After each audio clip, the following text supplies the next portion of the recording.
मेरा हाथ पकड़कर जेठ जी ने अपनी ओर खींचते हुए कहा, तुम ऐसे मत शर्माओ, मुझे पता है कि तुम्हारा भी मन है। मैं कह रही थी, ओ छोड़ दो ना जेठ जी प्लीज।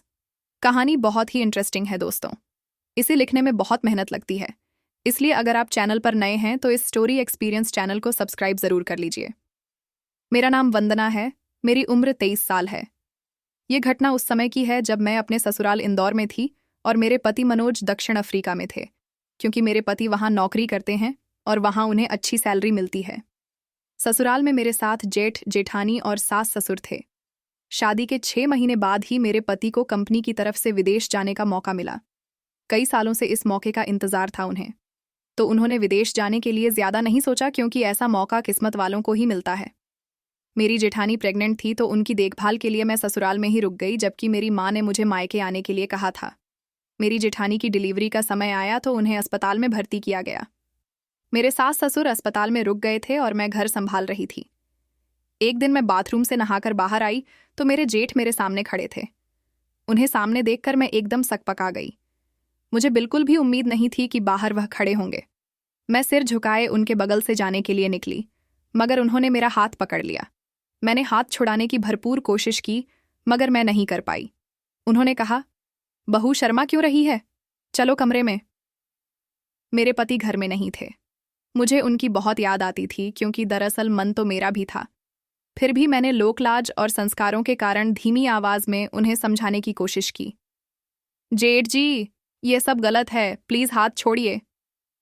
उन्होंने मेरा हाथ अपनी ओर खींचते हुए कहा, तुम ऐसे मत शर्माओ, मुझे पता है कि तुम्हारा भी मन है, क्योंकि तुम्हारे पति मनोज को गए हुए 4 महीने हो गए हैं।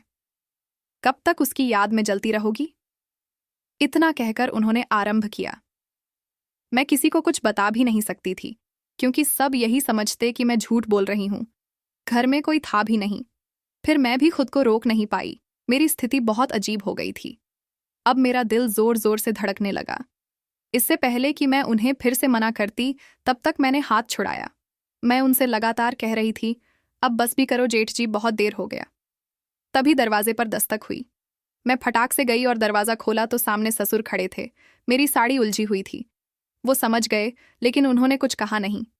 वापस आई तो जेठ जी अपने कमरे में चले गए थे।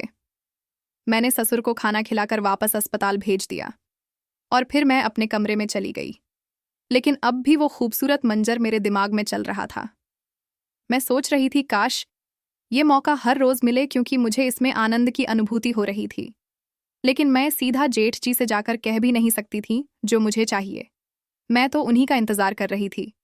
कुछ देर के लिए मैं सो गई और जब उठी तो देखा शाम हो गई है।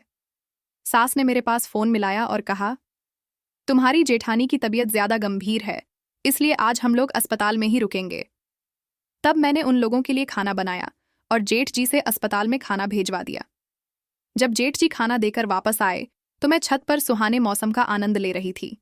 जेठ जी भी छत पर आ गए। वो मेरे पास बैठे और हम दोनों बातें करने लगे। धीरे धीरे हमारी बातें गहरी होने लगीं। इतने में बारिश शुरू हो गई। जेठ जी ने कहा, चलो नहीं तो भीग जाओगी। लेकिन मेरा भीगने का मन था। मैंने कहा, आप जाइए, मैं अभी हूं। कुछ देर बाद मैं पूरी तरह भीग गई। जब नीचे गई तो जेठ जी सोफे पर बैठकर मेरा इंतजार कर रहे थे। मेरी पतली साड़ी भीगने के कारण चिपक रही थी।